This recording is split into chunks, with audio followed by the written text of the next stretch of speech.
biomedical engineers who are not only going to understand the system, but they're going to actually do something useful with it when they're done. Doug Lauffenburger and Kelly Benedict are here today from MIT, and we're very pleased that they're able to join us. Thanks very much.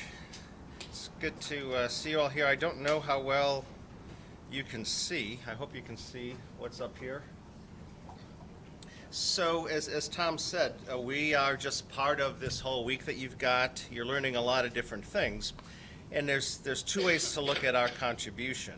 One is to put it in what I'll call a technique landscape, that in many of the other things you'll be learning about the differential equations and informatics clustering techniques and so forth. And so one way to look at it is that you either have very specified models in which you've presumed a lot of mechanistic information or information of some kind, or you may have very abstracted models, in which case you really don't necessarily know much ahead of time and you're just trying to find relationships, maybe topologies among different components of your system, then maybe influences, and then maybe logic.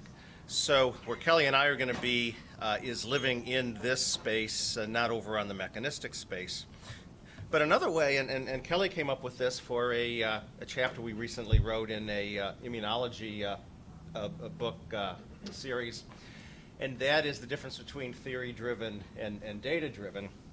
And coming from an engineering background, I do have to say, engineers are generally theory-driven in that you assume things about the physics and the chemistry of the system.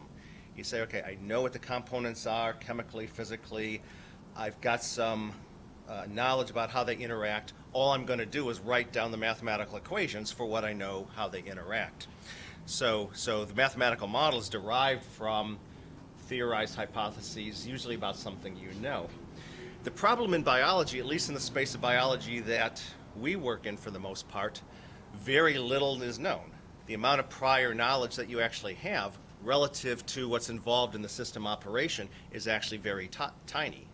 So if you think you're going to write a model based on knowledge that you already have in hand, it's very, very likely to be mostly wrong and not very useful in the space, at least, that we work in.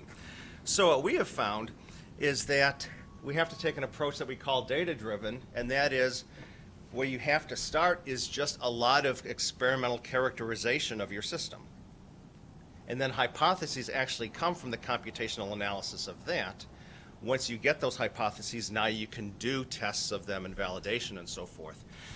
But the idea is we know so little about these systems, we can't hypothesize theoretically based on what we think we know. All right, so that's the idea. And so we're going to be talking about some examples, and then Kelly's going to have the actual hands-on classwork this afternoon with some of the methods over here. What we're not going to talk about is some logic modeling that can actually span both ways. You can cast logic models from prior knowledge, hypothesized interactions, or you can use them actually in a data-driven way to infer what's going on. All right, let me give you a little bit of my biology. We're going to do this half and half. I'll do about the first half. Kelly will do the second half. She'll motivate the kinds of problems that she's going to talk about separately. Let me do mine here, and that is in our lab for more than a couple decades now, we've been interested in the information processing inside cells. So cells, whatever phenotypic response you're interested in, they never do it autonomously. They're always influenced by cues in their environment, cytokines, growth factors, hormones, mechanical stresses, you name it. Those cues or stimuli are translated into biochemical signals, signaling pathways, signaling networks. Those govern the execution processes of the cells. Signaling networks govern transcription. Signaling networks govern metabolism. Signaling networks govern cytoskeleton. So this is the information processing network that one really has to understand if you want to know what a cell is going to do and why, or how to make it do something different. And this is a very, very, very archaic illustration, but I still like to use it for two reasons. One is it was put forward by a couple of very eminent biologists, Harold Varmus and Bob Weinberg. And so it's a biological view of information processing, only like 60 years old. in terms of the electronics. But the idea is really the same, that you have extracellular stimuli wired biochemically to receptors, wired to signaling pathways, wired to transcription factors, wired to metabolic enzymes. So it's a very nice metaphor, and biologists can understand information processing in the cell as a metaphor. The problem is it's useless, okay? It's not an actionable model. There's nothing you can do with that picture. Okay. So the question is, how do you take it from a metaphor into actually a calculatable model? So in my half hour here, I'm going to give you 2 examples, and then Kelly will talk about some others that have more extracellular cell-cell communication. Because if you ask, gee, where do these cues come from in the first place? Well, they're produced by other cells. And the cells are talking to each other, and you have to understand the logic by which the cells talk to each other and trade cues with one another. All right, so I'm going to talk about now first is what is the information content? If we say inside the cell there's all these signaling pathways and molecules and so forth, and somehow it's an information processing network, well, how do we know what quantities in these pathways actually matters to a cell? Again, you could theoretically say, oh, I think the ERK pathway is really important. Well, how important? And how important relative to 6 other pathways? Okay, you really don't have that theoretical knowledge a priori, but somehow you've got to find it out. What is the information content? What do those molecules represent in terms of governing the cell phenotype? So, quite honestly here, and we've done this for about a decade or so, we've learned that there really is no theoretical knowledge about this. All we can do is measure lots of things in the signaling pathways, measure the cell phenotype, and computationally let the cell tell us what it thinks the important information is. Because otherwise, how would we know? We would just be guessing. All right, the example I'm going to show here, these 2 examples are out of some immunology work that we've done. One is T-cell fate response to the T-cell receptor ligation. So you all know this. You have an antigen-presenting cell, presents a peptide through its MHC complex, interacts with a T-cell receptor. That sets off signaling pathways that are going to influence a lot of the phenotypic responses. And interestingly, again, you know this from immunology, that T cells are very, very discriminatory about the ligands that they see and how they respond. So you could even have peptide antigens and make a single amino acid modification, and what the T cell will do is dramatically different. Well, why is it dramatically different? What happened to the information content inside the cell when you changed that peptide? So the example process we're going to look at in terms of the phenotype, in this particular case, if you stimulate T cells with some antigenic peptides, is production of interleukin-2, a very important autocrine and paracrine factor for governance of proliferation and actually even apoptosis of T cells. So one of the types of cytokines that Kelly will talk about in the cell-cell communication networks. So that's our phenotype. So what we want to do is to say we're going to look at how the cell understands how to translate different antigenic peptides into different amounts of IL-2 production by changes in its signaling network. So the model system here is one we did with Lindsay Nicholson in Bristol over in the UK a few years ago. It's just a mouse model of multiple sclerosis. And if you take T-cell clones and stimulate them with different peptides, they will make different levels of different kinds of cytokines depending on the peptide ligand. It's mainly the same peptide ligand. It's this myelin protein. But if you make single amino acid changes that change the binding affinities here, you get very, very different responses in terms of both their proliferation, their cytokine production. So we wanted to understand that in terms of the information content in the signaling pathways. So the experiment was set up something like this. The cells were stimulated with 3 different forms of this peptide. The normal one with a Q in this amino acid in this particular place, a superagonist that stimulated very strongly with a different amino acid substitution there, and one that was intermediate. So we would give these 3 peptides separately to antigen-presenting cells. They would give them to the T cells. We would measure what the T cells did, and they would have different proliferation. So what's measured here is proliferation as a function of peptide concentration for the different peptides. For the Q, there was very low proliferation. For the Y, higher. And for the L, it's dramatically higher, even at the lowest concentrations. So you can see that you actually get these dramatic phenotypic responses just by changing one amino acid in the peptide. With respect to interleukin-2 production, because that's what I said we're going to be centrally interested here, because it connects to the cell-cell communication networks that Kelly's going to talk about. Let's do the same thing here. Let's measure interleukin-2 production as a function of peptide concentration and the type of peptide. So here's this Q ligand that didn't produce much proliferation. It also doesn't produce much IL-2. Here's this superagonist. You change this one amino acid Q to L, and it produces orders of magnitude greater amounts of IL-2. Here's this intermediate one, intermediate proliferation, intermediate levels of IL-2. Okay, and you can show that this is transcriptionally regulated downstream of signaling networks once you've stimulated the cells with these peptides. So now you ask the question, and in the immunology cell biology literature, people would draw these signaling pathway diagrams and they would argue over what's most important. Is it calcium? Is it PKC? Is it ERK? Is it AKT? Is it junk? Is it P38? And the answer is yes. Right? They're all important, just quantitatively to various degrees. Somehow the cell is adding up these pathways. We don't know the algorithm by which it's adding them up. And we can't theorize it. We have to ask the cell. Okay. So what we're going to do is make measurements in this network. Everything circled here. We're going to measure activities of some of these kinases. We're going to measure activities of some of these phosphorylation of some of these transcription factors. Have a surrogate for the activation of calcium. And from the kind of relational models I'm going to talk about, we're going to find out how the cell is adding these up to tell it how much interleukin-2 to produce, because these different transcription factors are going to bear on the IL-2 promoter. If I could find my arrow. But it's down there to the left. All right, so here's the actual measurements. Well, what happened to my arrow?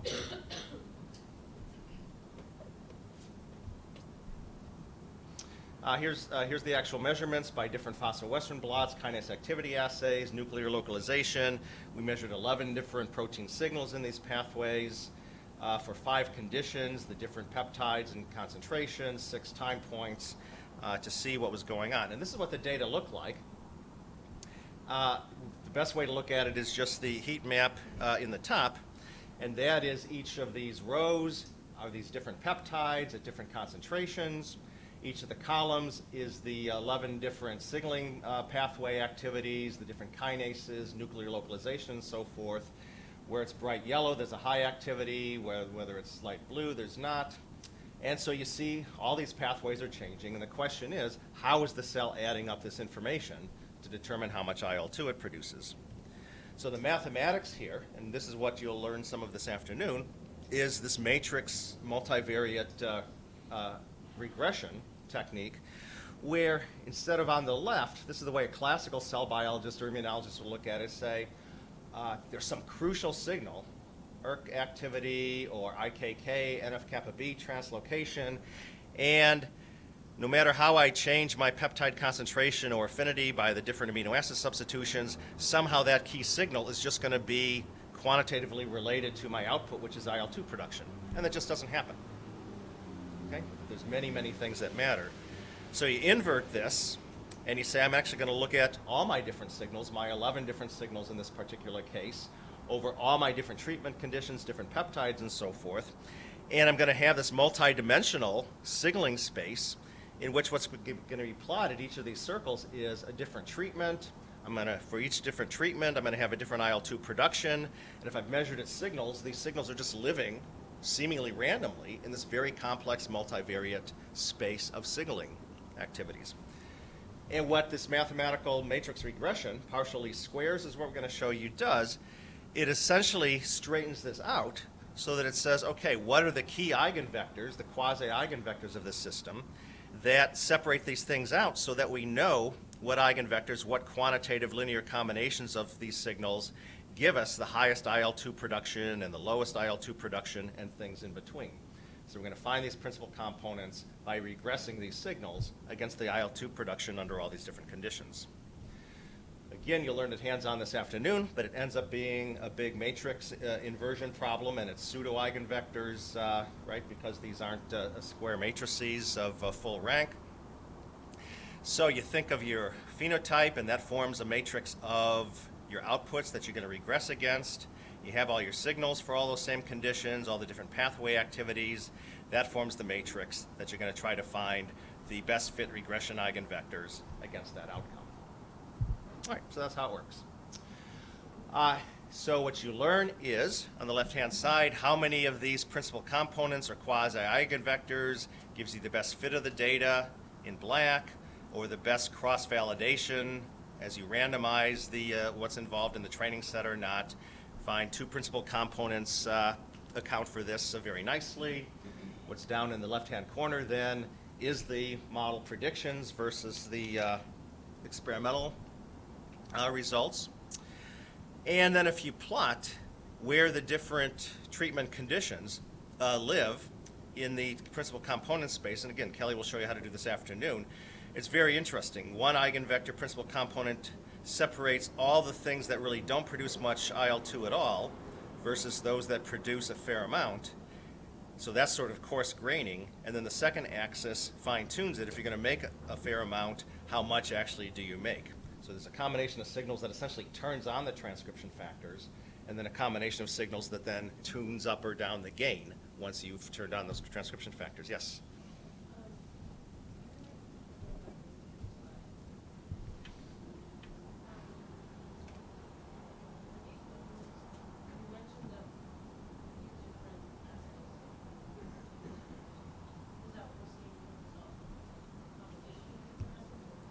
Yes, it's a combination of the Western blots, enzymatic kinase activities, nuclear localization.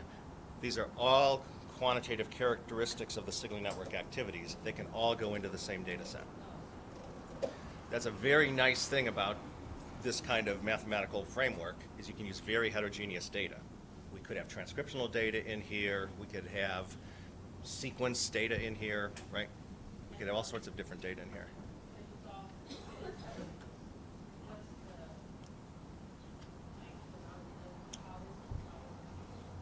You have, right, so normalization is a key, and you'll probably see some of that this afternoon.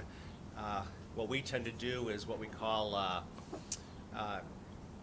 unit variance scaling, so that you don't overweight something just because it has an absolute value that's larger.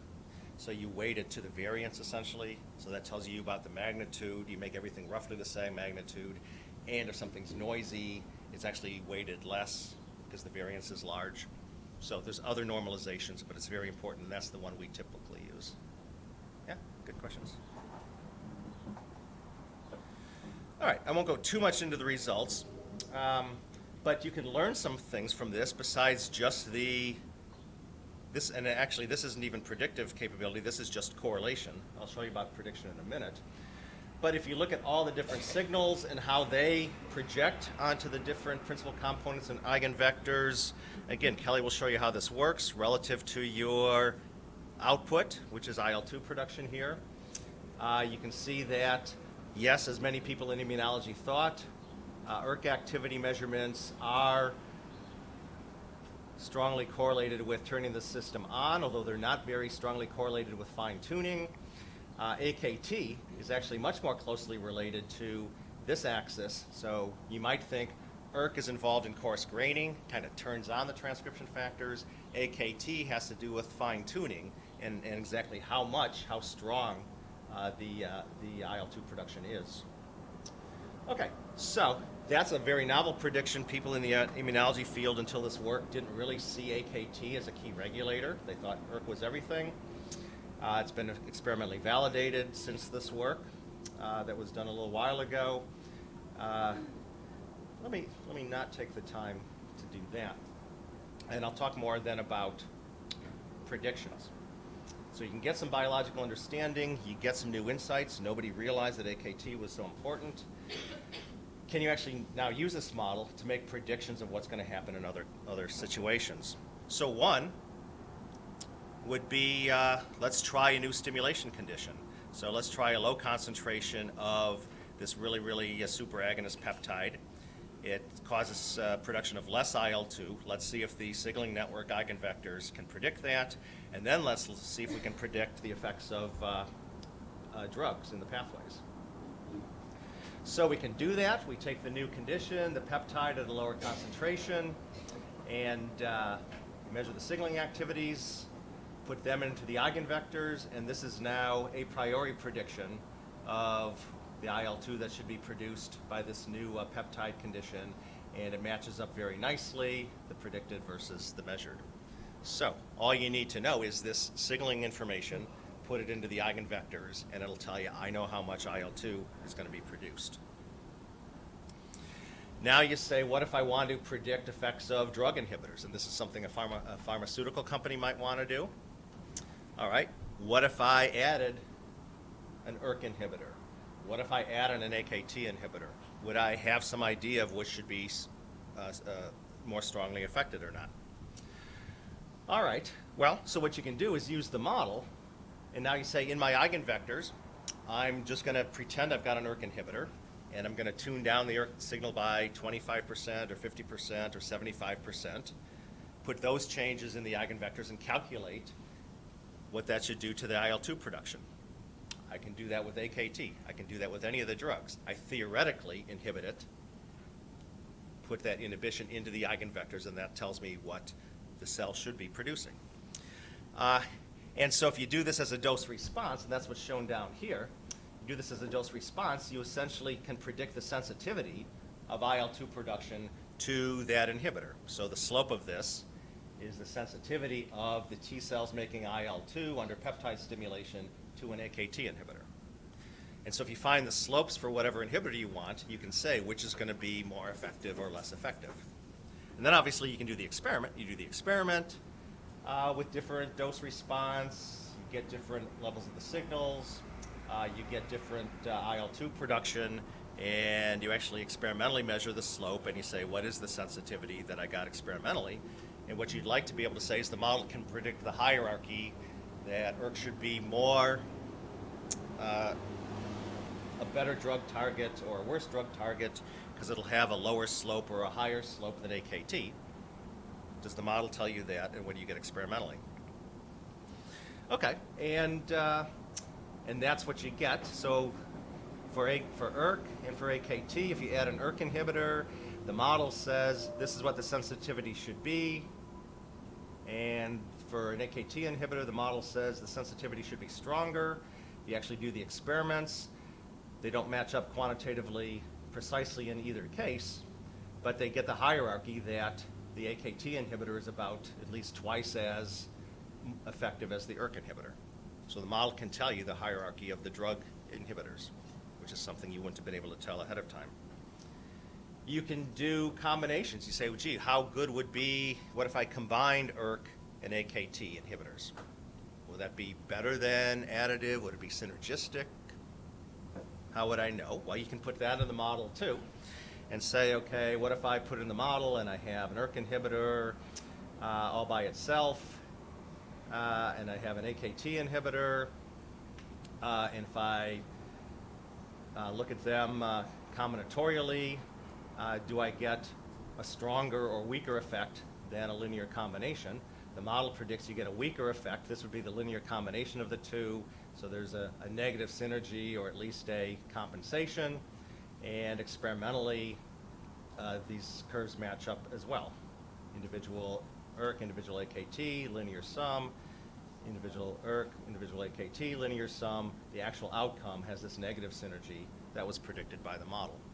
So you can go in and actually make predictions about not only relative effects of individual drugs, but even drug combinations. So these models turn out to be, as Tom said, they're actually useful. They not only describe the system, they can make predictions that if I'm an engineer and I'm working with a pharmaceutical company, I can help them design drugs for tuning cytokine production in T cells. Okay. The second question then goes farther. And you could think of this if you like. I sometimes call it a modeling food chain that says if you know nothing at all, then you start over here and it's purely abstracted. And you can develop relationships, and that's what we just did. We said we really don't know how the cell is adding up these signaling pathways to govern cytokine production. Let's just measure things, and from a regression model, we'll find out the key relationships of how they're adding up those pathways. We're not ready to now write differential equations for all those pathways and how they govern IL-2 production. But can we do something in between, you could imagine? Could we find out how those key pathways are connected? Could we find out how they're influencing one another? Could we find out the logic of how they influence one another? So, in this example, I'm going to talk a little bit about what I'll call operational logic, even though it's really more how the different nodes affect each other. All right, the actual experiment here is the same system. It's still T cells responding to stimulation. In this case, though, instead of having an antigen-presenting cell and particular peptides, what was used is antibodies against CD3 and CD28, and that's often used as just a strong activator. We could have done the same thing with the peptide ligands. We were collaborating with some different folks, and they were set up to do that. So in the literature, you can draw these kinds of, from literature knowledge, you could draw these kinds of topological signaling network diagrams.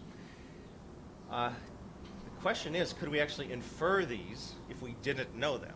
If all we knew is what the key molecules were to include, we need AKT, we need ERK, we need PLC gamma, and so forth, could we actually reconstruct how these different nodes influence each other? So this is just a proof of concept that says, okay, if we really went into a system that we didn't know anything, could we reconstruct this instead of having hundreds of papers in the literature that are curated and drawn into these diagrams? All right, in this particular experiment, the experimental measurements were done by flow cytometry. So you got a lot of individual cells.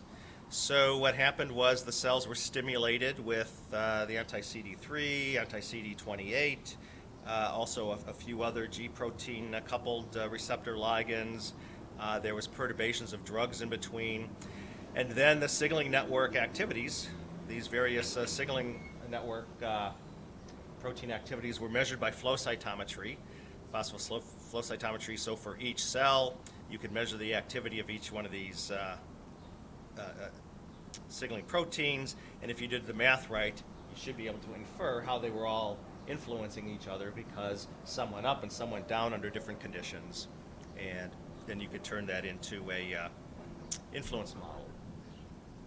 The mathematics used here is, in this particular case, there's other ways to do this, was Bayesian network modeling, and the notion was, instead of just drawing cartoons where you say, well, A and B influence C, yeah, how? Maybe they activated upwards, maybe they activated downwards. If I'm going to add, if I have both A and B there, what's the net effect on C? I don't know. That's just a picture. Again, that's a metaphor on the left. How do I turn it into a model? And that's the nice thing about Bayesian networks, is that it actually calculates conditional probabilities for, if I have A active or B active, what is the probability that C is going to be active and inactive? So you can actually calculate effects of activating A and or B. So they essentially, even though it's not set up as a formal logic model, it can capture logical functions by empirical fitting of what these probabilities are between upstream parents and downstream children. Okay, how it works really is it's just a directed graph, and there's probabilities you can imagine, all the different probabilities of all those nodes influencing each other, upstream, downstream, different conditional probabilities of being on and off, and so it's just a series of all these probabilities. So what's the probability that some node X, the activity of ERK, is on or off or high or low, given that whatever parents are actually influencing it are high, low, or what values that they have. And you're trying to find the best fit of all these interaction parameters that gives you that. I won't go into the details here. There's different ways to do this. Essentially what you're trying to do is calculate a Bayesian score for the likelihood of the best model structure, the best interactions of parent nodes and child nodes, given the data. And so you calculate for all possible models is one way to look at it. what is the match between the data that you actually have at hand and the data you would generate if that was the correct model structure and the correct set of parameters. So I'm not going to go into this in detail, and I'm not sure if anybody else this week is doing this as a tutorial in the afternoon, but this is something I can give you references to. All right, so here's the kind of data you have. You have this under all these different treatment conditions, all your different signaling networks, phosphorylated A, phosphorylated B. What if I have an inhibitor against A? What if I have an inhibitor against B? So essentially from all these flow cytometry plots, you've got the statistical richness to calculate all the probabilities that you would regenerate those plots, depending on who's the parents and who's the child and what the probabilities are of if the parents are activated to a certain extent, the children would be.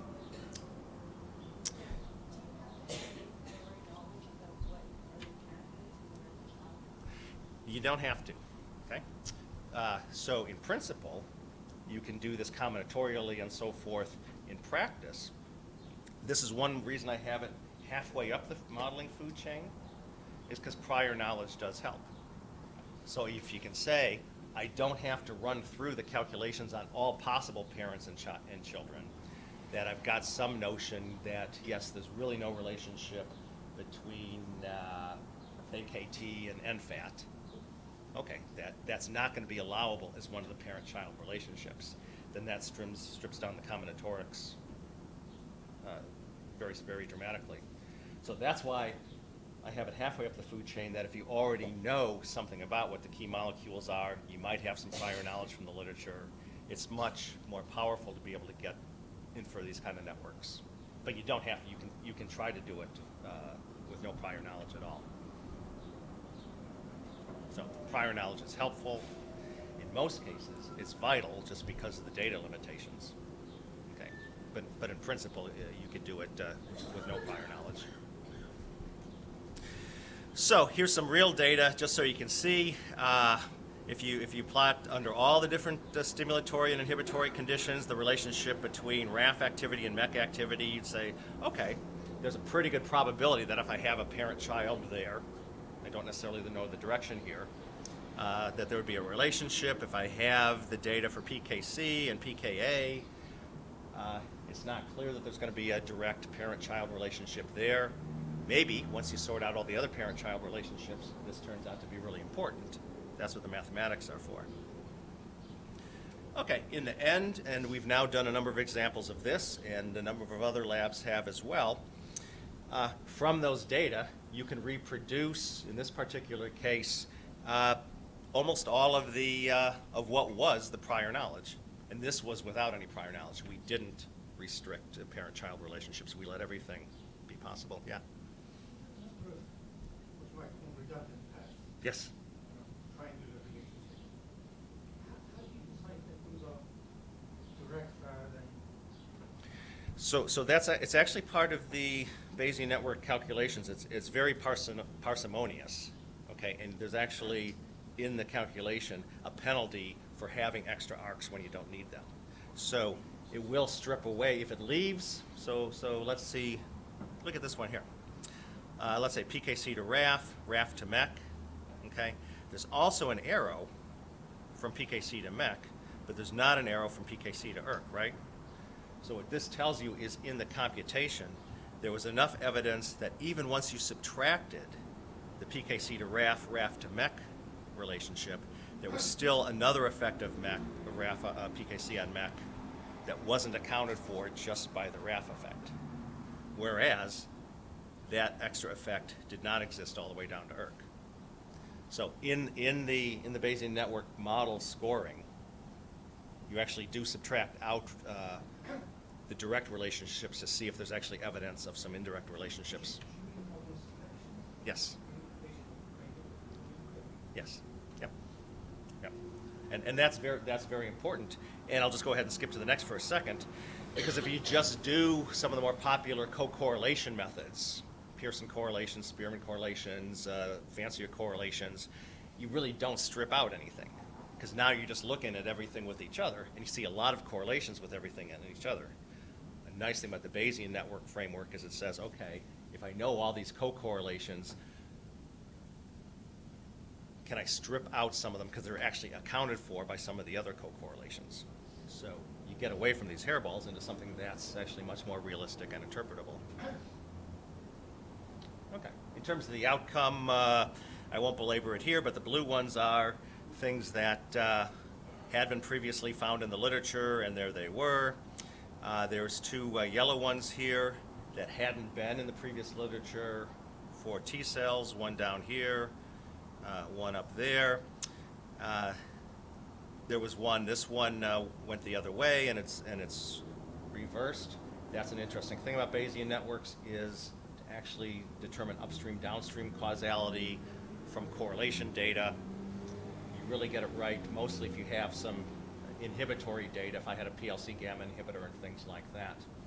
And then from the data at hand, it did miss a few things that would have been in the canonical network in the literature. Yeah.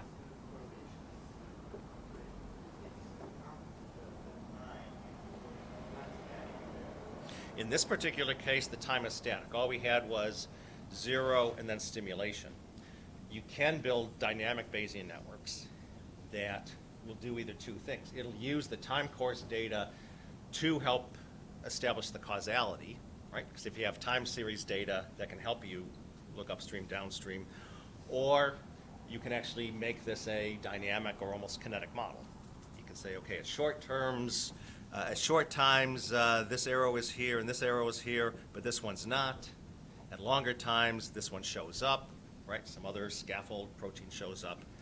So you can do it with time series data. Either do it dynamically or establish the causalities if you don't have inhibitors. Good. All right, well, let me end to just say that, so again, this is testable because in this particular case it said, well, in T cells there was really no realization that, make sure I get the right one. Yeah, that the activity of ERK should influence the activity of AKT. It was in the literature for some other cell types, just not for T cells.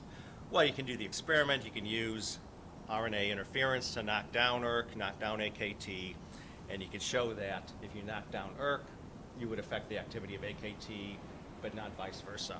So, again, these models give you predictions that you can go in and test. And I want to emphasize that this is a quantitative model. So you could go in and say, what if I had an inhibitor against MEK or inhibitor of AKT? You could now calculate, because I've changed those activities, how does that propagate through and change the activities of other things in the network? Okay? This isn't just a cartoon. This isn't just a metaphor. You can calculate the effect of a perturbation as then it should cascade through everything else. Okay, I think that's the end of what I have.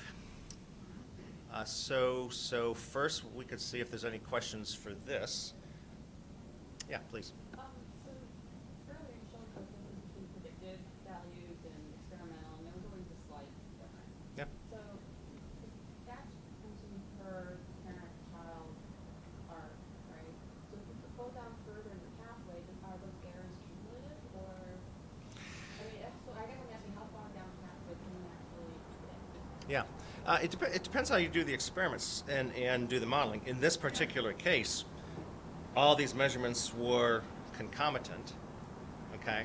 So even though we have upstream, downstream in the way the model goes, in terms of the model inference, it really doesn't know that, right? It's just trying to fit all these relationships simultaneously, right? So you actually can nail some of the, quote, downstream relationships even better than some of the upstream relationships, because you're not really doing it in a propagate.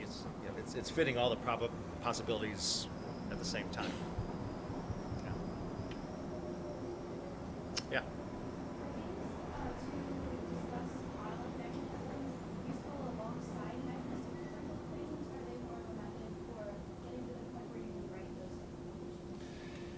Yeah, I think the latter. And again, just to go back to this wherever it was, the way I look at this is, see the thing at the bottom, it says depends on the question and the data. It may well be, for whatever problem you're after, you have whatever level of prior knowledge, and you have a certain kind of data You might be able to just jump right in and write a differential equation model. What I'm cautioning you here is you may not be able to. You may have to start someplace farther over there, but just as you say, let's say we've now built this Bayesian network model because, let's say in our cell type, this wasn't available. If this was available, you could write a differential equation model for this already, right? If it wasn't available, now from the Bayesian network analysis of some data, we generate this, and now from there you can do another study and experiment saying, okay, given what I know about the network influences, now I'm going to write a differential equation model, and with some new kinetic data, let's say, I'm going to push it forward. So that's how I view them, that for any given study, there is kind of probably a best model to use, or a few best ones, but then that gives you, whatever you get there, gives you a foundation to keep moving farther left. Right. Yeah.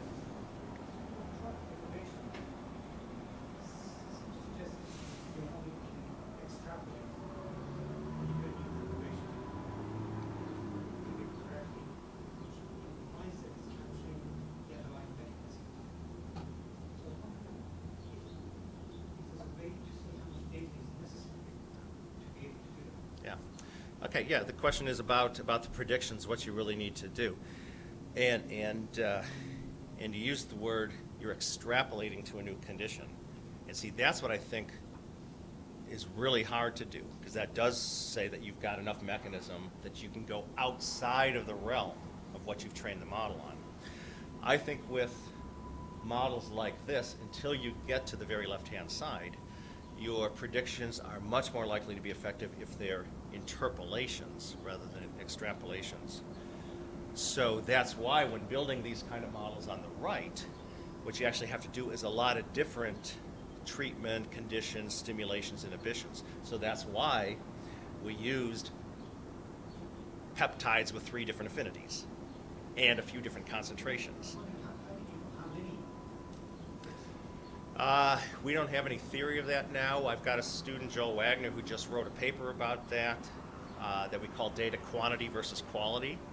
And what he's mapped out, I think, are some very interesting effects of dynamic range of data, the actual biological variation across conditions, the technical noise in the data.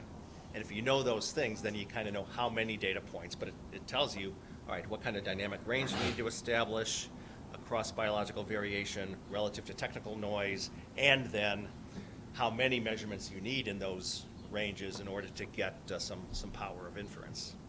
Yeah, you might be interested in that. So there's no theory right now, and we're actually trying to develop it. Yeah. In the capital model, the errors go both ways, as you said. Basic model is downstream. Right. The strict Bayesian network is called an acyclic directed graph, and it does not permit feedback cycles. So either you have to relax that a bit, and there's ways to do that. You relax it, and you can actually calculate arrows both ways, especially if you have inhibition data. It says if I'm inhibiting this, I see that effect. If I'm inhibiting this, I see that effect. So you relax it, and you actually can allow a cyclic directed graph. Or you do a dynamic one. And the dynamic graph says, okay, on this time scale, I'm flowing this way. On this other time scale, I'm flowing backwards. So to be able to deal with feedback loops in the Bayesian framework, you've got to find a couple of those relaxations. All right, let's go to Kelly. Let me put hers up.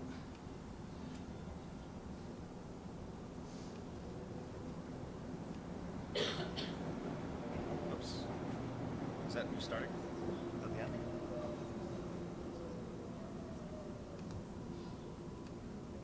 There you go. Okay.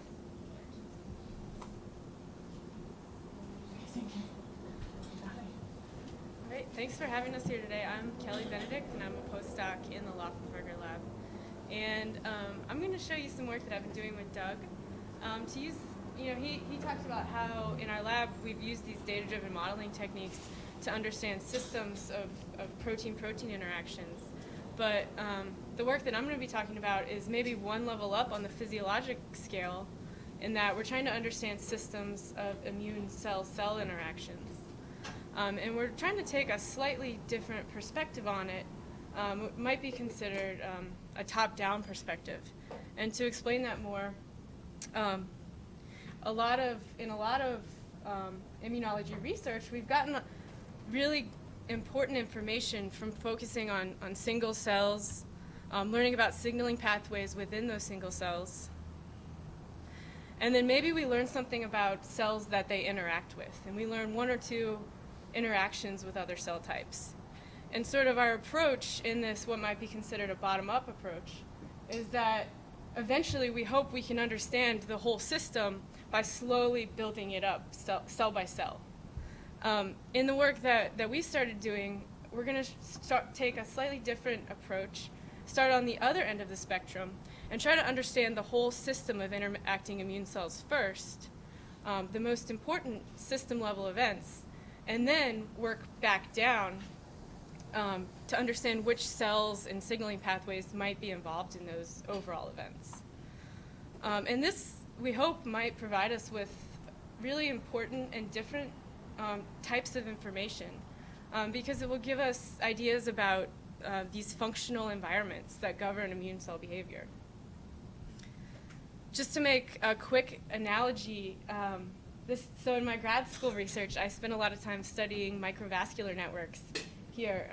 And so this is a small arterial, blood flows through it and out a venule. And we spent a lot of time understanding how the structure of these networks affects blood flow. But I think the point I wanted to make here is that in order to understand how the structure affected blood flow, we didn't have to understand every single signaling event in every endothelial cell within the network. And in fact, if we had focused on the cell, only the cell level, we sort of would have missed out on a lot of interesting information we could learn at the tissue level. So to show you practically how we're trying to do that, we've just done some really simple experiments where we take peripheral blood mononuclear cells from healthy patients, we culture them, and then we stimulate them with these fairly standard immune stimuli. PMA, this is a T cell stimuli, R848 as a viral stimuli, LPS as a bacterial stimuli, and then some adjuvants and a negative control. And then we look at the cytokine response by using Luminex at 16 and 72 hours. 6 and 72 hours, and we measure 16 different cytokines. And then we also look at the overall response of the whole network of cells, so all PBMCs, and then after we've removed one cell subset. In this case, we removed the CD4 T cells. And then we employ some data-driven modeling to understand profiles of cytokines that arise from these systems. In this case, we used partial least squares discriminant analysis, which I'll talk more about in a second.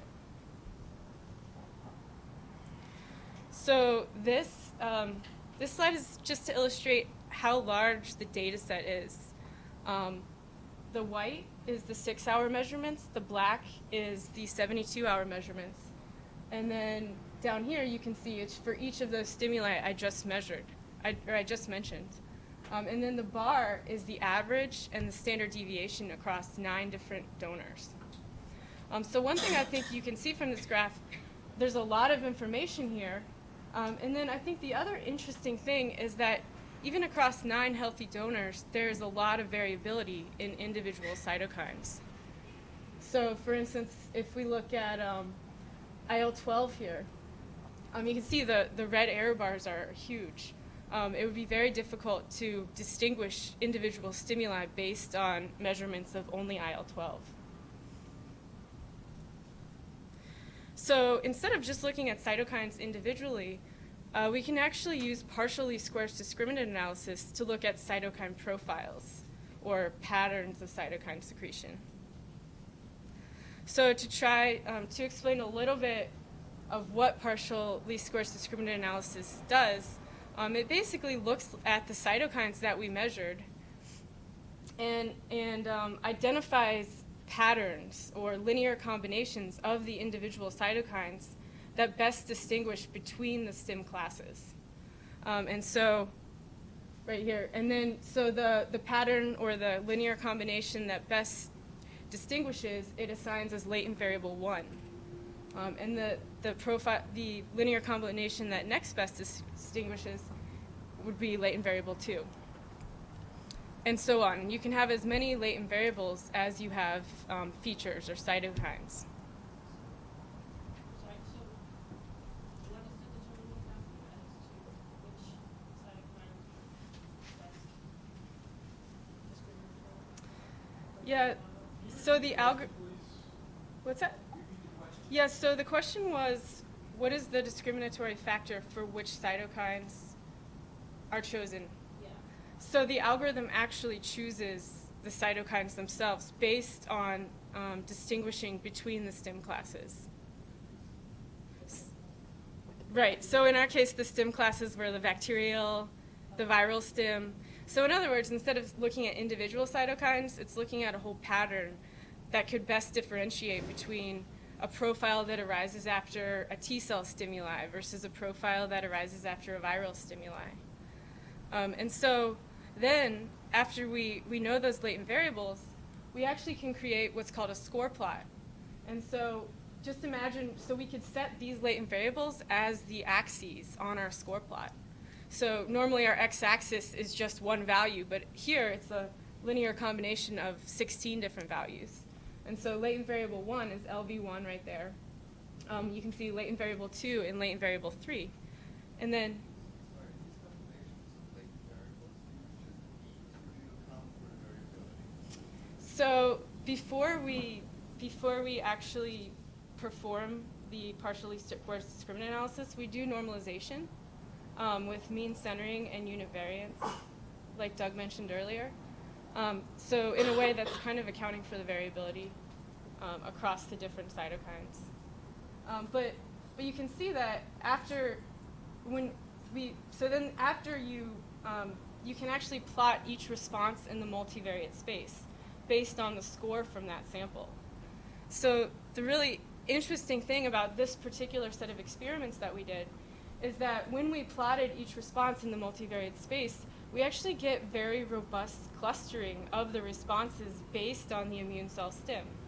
So in other words, that means even though we couldn't use individual cytokines to differentiate between a viral stim or a bacterial stim, it turns out that when we look at profiles of cytokines, we actually can differentiate very nicely. You can see the PMA stim over here, and then the bacterial and viral stim separately there. Yes? Was the algorithm required to differentiate one stem class from all the stem classes, or just to choose one from another? Yeah, so that's a great question. In this particular model, it's looking at all of the stim classes. But what we can actually do is create smaller models with just certain stimuli to really zoom in and focus more intensely on certain stimuli we may be more interested in, which I'll show in a second. Yeah. Variation is made by a particular portion of a particular cell type and where mixed. Yeah, so I think that's a great question, and that's something that we think about a lot. Obviously, different people have different combinations or makeups of immune cells in their PBMCs. So any given person could have more or less monocytes, T cells.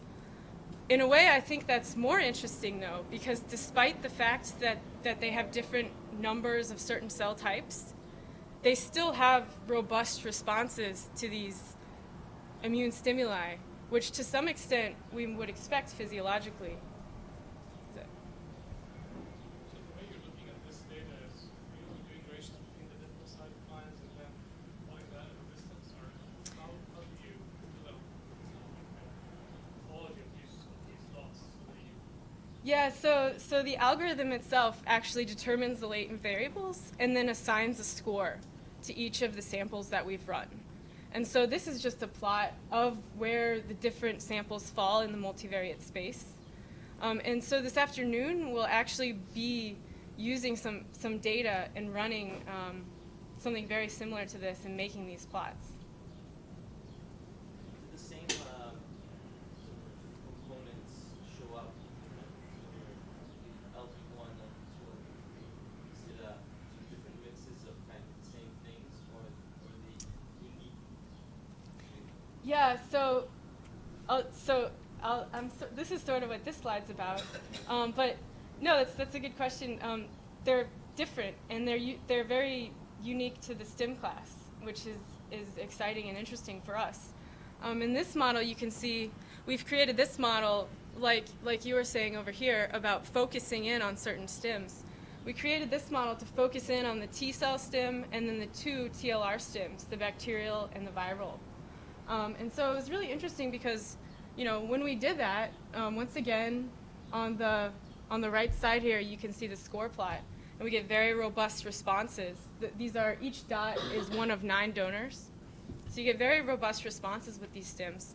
And then we can look at the loadings plot, which gives us an idea of which cytokines are associated with the different stimuli. So if you look at the loadings plot, the loadings that are in the same area correspond to scores or samples that are in the same area on the scores plot. So in other words, the T cell stimuli, all the way over there on the right, we look at the same area on the loadings plot, we can see that it's actually IL-2, IL-17, and some IL-9 that comprise the profile associated with the T cell stimuli. If we look at the difference between the viral and the bacterial TLR stimuli on the right side of the score plot, the bacterial LPS stimuli have positive loadings or positive scores on the scores plot. If we look at the same area on the loadings plot, we can see that IL-1B, IL-6 are the cytokines in that corner are more associated with the bacterial stem compared to the interferons, interferon gamma, interferon alpha, which are more associated with the viral stem. And so we were happy to see that actually because that's sort of in line with cytokines that are believed to be associated with T cell stems, viral stems, or bacterial stems.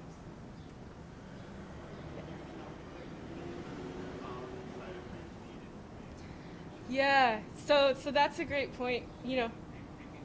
So the question was, how many of these 16 cytokines do we actually need to differentiate between the stems? Do we need all 16? And I think that's a really good question. We're still working on that, but we could do some sort of feature selection where we actually calculate the calibration, the cross-validation error with different numbers and combinations of features. We also get a measure called the variable importance score, which gives us an idea of which features are most important in this separation. They generally tend to be the ones with the highest loadings on the latent variables. So the other interesting thing that came out of this data is that when we took out one cell type, in this case, when we took out the CD4 cells, we actually got drastic shifts in the profiles in a very robust, reproducible way. Sorry, let's see. Right. So that's what this slide is. On the right, you can see the scores plot, and you can see latent variable 3 there separates the viral stem from the total PBMCs, which are positively loaded on the scores plot, from the CD4 depleted PBMCs, which are negatively loaded on the scores plot. And so if we look over at the loadings plot, we see that what the cells lose when CD4 cells are depleted is an early TNF-alpha response, a late interferon gamma response. In the LPS samples, when the CD4 cells are depleted, we lose late MIP1 beta and late IL-6.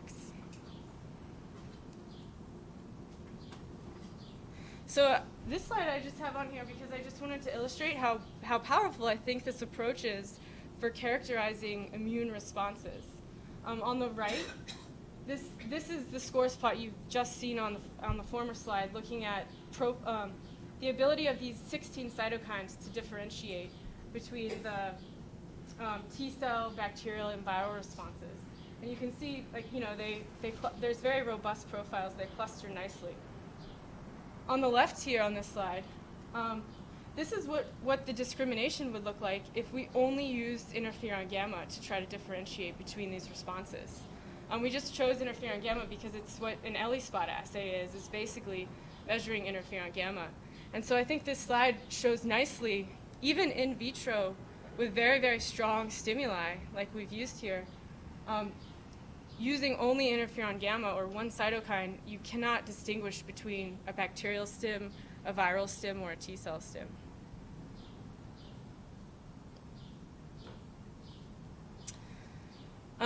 This is just, we can actually also, we see very robust profiles that arise from different HIV stimuli.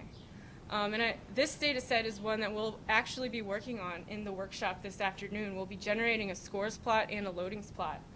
But basically all this shows is that TLR ligands, which are sort of a piece of the HIV virus, produce different cytokine profiles than whole HIV viruses do. The green and red on the far right there are the TLR ligands, and then on the left are the HIV stims. And also, we see different profiles that arise from different strains of HIV. The blue samples are profiles from a non-replicating lab strain of HIV called AT2.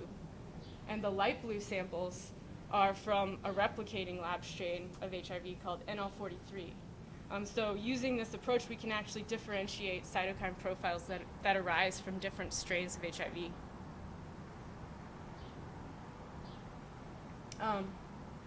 So this is very useful because it allows us to differentiate profiles. But I think one thing that's lacking here is we get a general idea of what cytokines are involved. We don't really know the specifics of what are the best combinations, what are the concentrations that are most important. So for that, we can use something called decision tree analysis.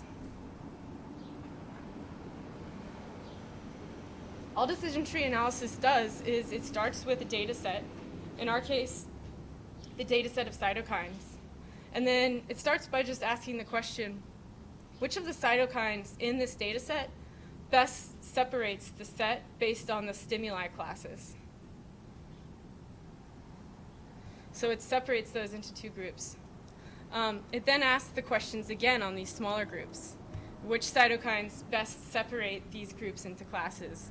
And so on. And so you can see that in the end, we're left with this series of cytokine concentrations that best classifies our data set based on SIM class. This is what an actual decision tree looks like that's generated from this data set. This is the T cell stimuli up here, and we can see in all 9 of the donors, IL-17 concentration greater than 170 picograms per mil distinguishes the T cell stimuli from all the other stims. If we deplete the CD4 T cells from the PBMCs, we can see that the overall system loses IL-17 at 72 hours, and it also loses early IL-10. And these are key cytokine secretion events that distinguish the CD4 depletion from the full PBMC response. So technically CD4 cells. Technically CD4 cells. We hope mostly CD4 T cells.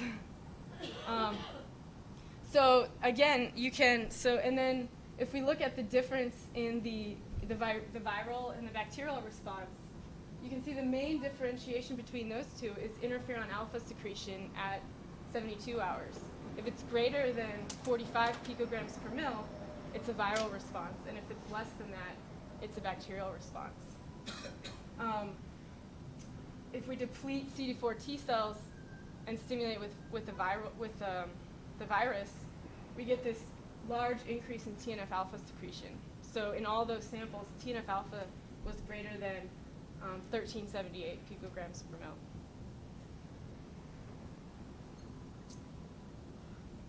Yeah. So as the T cell cytokines are at the top of the decision tree, is that because they're the most significant in differentiation, or because you have the most data on them in Yeah, so I think it's because they're the most different from the TLR stims. And we saw that sort of in the scores plot, because the first latent variable was what separated the T cell stims from the TLR stims. So in other words, the two TLR stims, the LPS and the R848, are more similar to each other than the T cell stim, which is what we would expect, I think.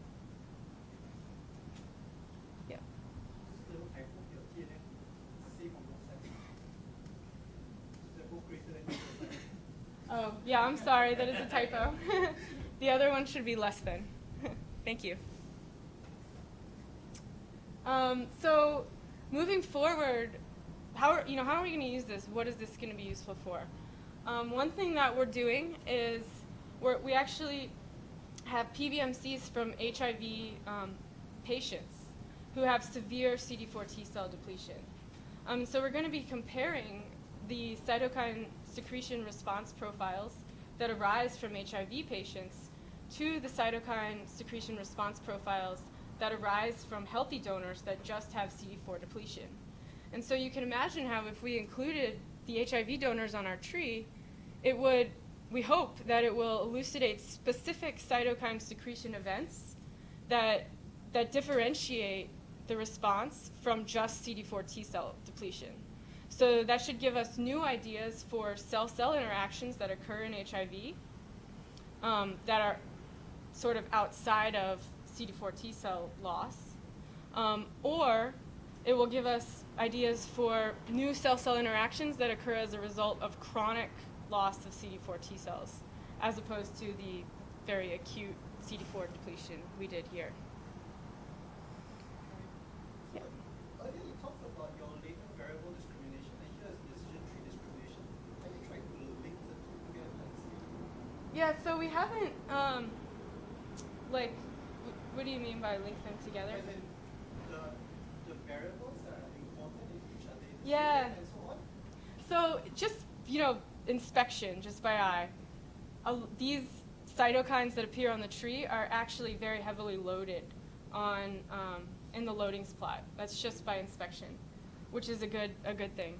We haven't done a very robust feature selection yet in our PLSDA model, which I think we'd like to do. But if we do that, we would expect that these cytokines would come up. In a way, I think the decision tree is nice because it almost gives us the information that we would hope to get in a feature selection of the PLSDA. And even more, because it gives us the hierarchy of importance and actual concentration values. But it loses on the multivariate combinations of factors that are affecting the healthy.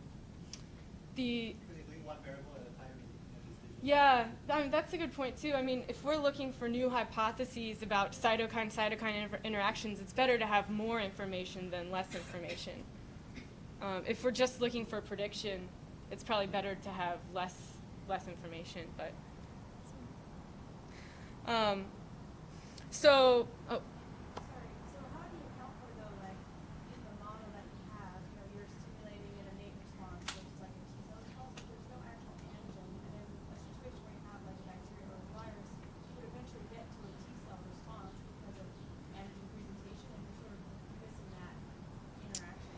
yeah, so that is I think the benefit of this top-down approach is that we get overall differences in these stims, just at the very basic level. One thing that we sort of have to work backwards and figure out now is, which cells do what, and what happens after that initial antigen presentation and cytokine response. What is the series of events that happens? So that's more mechanistically what's going on. And you're right, we don't have too much information on that yet. But we do know the overall most important events, And so we're hoping that we could work backwards towards that. Like we've frozen all these cells, so presumably we could go back into the cells and figure out which cells are making which of these cytokines.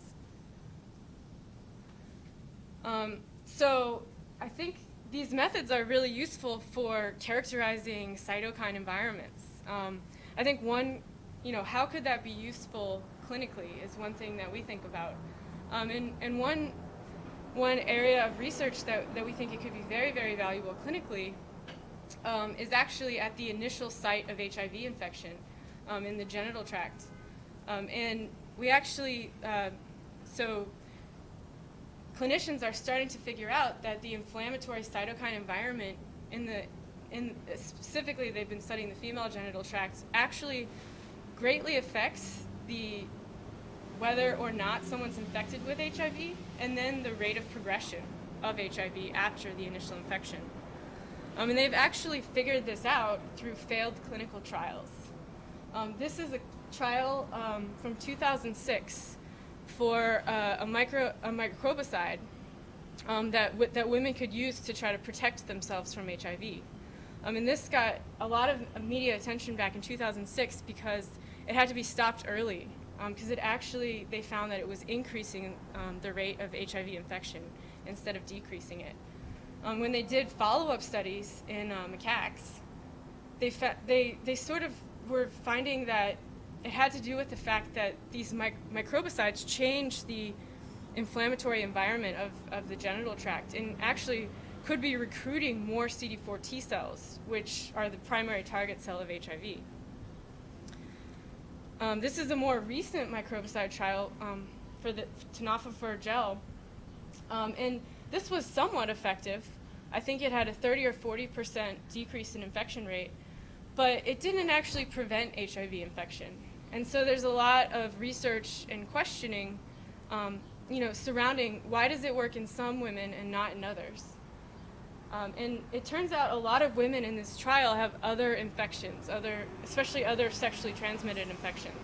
And so they sort of began to figure out that it may have to do with pre-existing infections that might affect whether this microbicide was effective or not. When they did these follow-up experiments, they used cervical lavage samples, which is a saline flush, and they measured 42 different cytokines. And you can see that on the unadjusted values, a large number of these cytokines, before you correct for multiple comparison of 42 different cytokines, were actually significantly associated with viral load. And then after you adjust for multiple comparisons, a lot of them were still significantly associated with viral load. And then the other thing they've done is they've showed that in women with active sexually transmitted infections, a lot of these same cytokines are elevated. So you can see here's these cytokines, and then a lot of them are elevated in women with other sexually transmitted infections. So altogether, this sort of indicates that the inflammatory environment at the initial site of HIV infection might drastically influence the onset and then progression of HIV. One thing that you can see here, I think that reminds you of the data that I just showed you from the PBMCs, is that there's some significant differences, and you can see there's some cytokines that are that actually seem like they're associated with HIV progression that also appear in STIs, but it's difficult to say which ones and which combinations.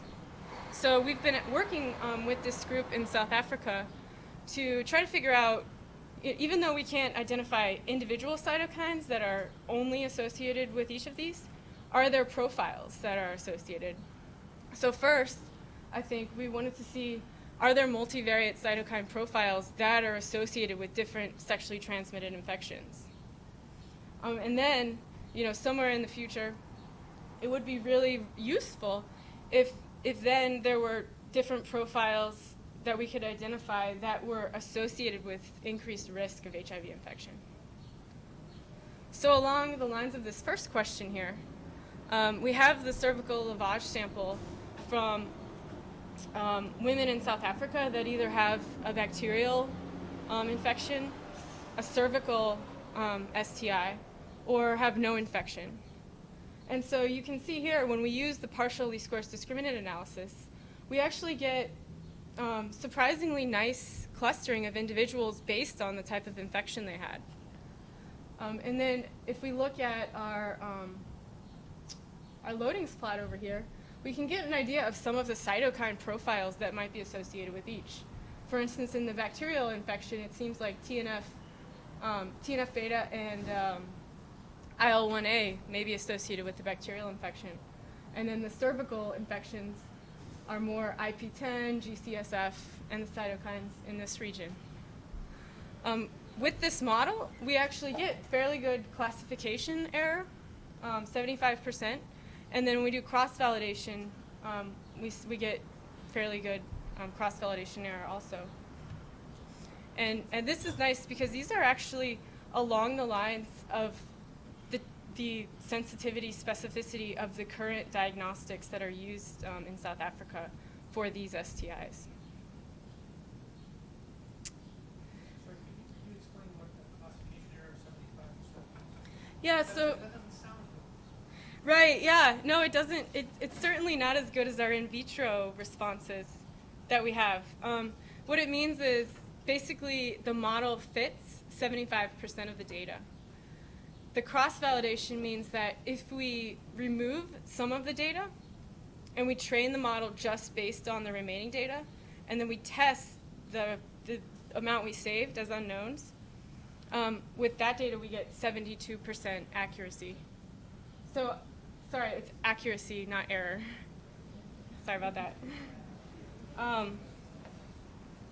So I think the applications for this in the future are really exciting because I mean, at the most basic level, this could be used for diagnostics for STIs, which could be very valuable in South Africa. Right now, to diagnose these STIs requires a culture, and then waiting several weeks to determine whether the woman has a bacterial infection or a cervical STI. And so if we could develop a quick diagnostic that would involve measuring a couple cytokines, they could know right away, that would improve a lot of the treatment in South Africa. And then I think, what would be really great is if we could identify certain profiles that are associated with risk of HIV acquisition. If we knew a profile that was associated with risk, at the most basic level, we could use it to inform people that were at high risk. Say, be really careful. You have a high risk of getting HIV. In the far future, we might also be able to use it to inform the design of these microbicide gels. So we could use the decision tree to give us maybe specific cytokine concentration and cytokine ranges that would be important to have in these microbicide gels for preventing HIV.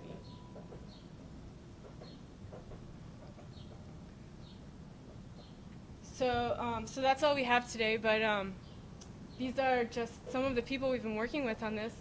Marcus Altfeld and Rachel Simmons are actually provided the data we're going to work with in the workshop this afternoon. And then a lot of the other data we worked with came from our collaborators at the University of Cape Town and the University of KwaZulu-Natal. Thank you.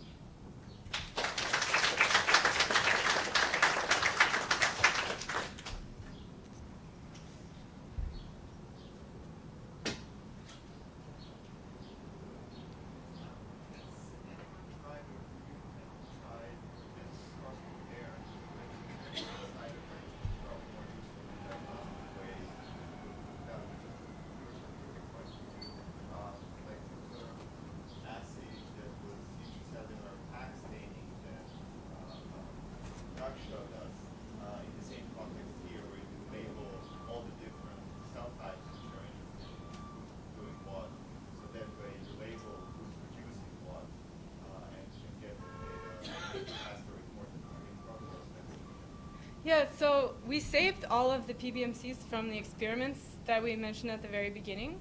So that is sort of some of what we're doing now is going back and looking at the facts data from those PBMCs.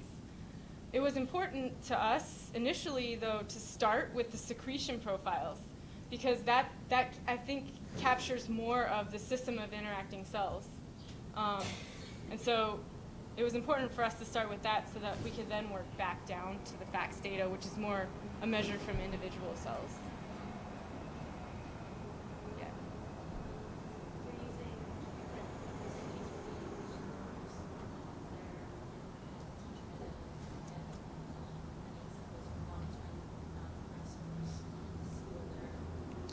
Yeah.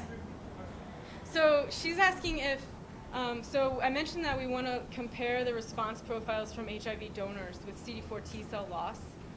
She asked whether or not we have any plans to compare to long-term non-progressors or elite controllers. And so that is something we'd eventually like to do. I think, yeah, that's something we'd like to do. And that's not what the elite controllers. So one other thing that we've begun doing with the group in Brazil is they actually have individuals who, after they're giving the antiretroviral therapy, do very, very well in the therapy. They recover their CD4 T cell counts. And then there's a group that after undergoing antiretroviral therapy, they lose even more CD4 T cell. So they respond very poorly to the therapy. And so this group in Brazil we're working with have samples from day 0 when the individuals start their therapy, and then day 1,000, so 3 years or so after the therapy started. And we're finding, interestingly, we can predict, based on the day 0 cytokine responses, we can actually predict who will respond well to the therapy and who will not respond well, which could be a very valuable tool in the clinic. And I think we would like to do something with the long-term non-progressors too. We'll see. Any other questions? Can I? Oh, please go ahead. So I understand that it's harder to isolate macrophages, especially for patient samples. But is there a possibility of looking at what happens in macrophages, especially with the comparative and the screening patients, and especially earlier in the disease setting? Yeah, so, especially if we were thinking about an innate cell to deplete, macrophages would probably be one of our first choices. I think, like you said, it's difficult to figure out exactly which markers to use to deplete them. But, it would definitely be one of our first choices if we were to deplete an innate immune cell.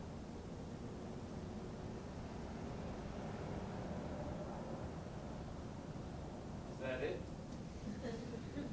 Okay, so I want to thank Doug and Kelly for helping us out with their lectures this morning. And we're going to head back over to the Maria for some coffee. And we'll recongregate here at 10:30.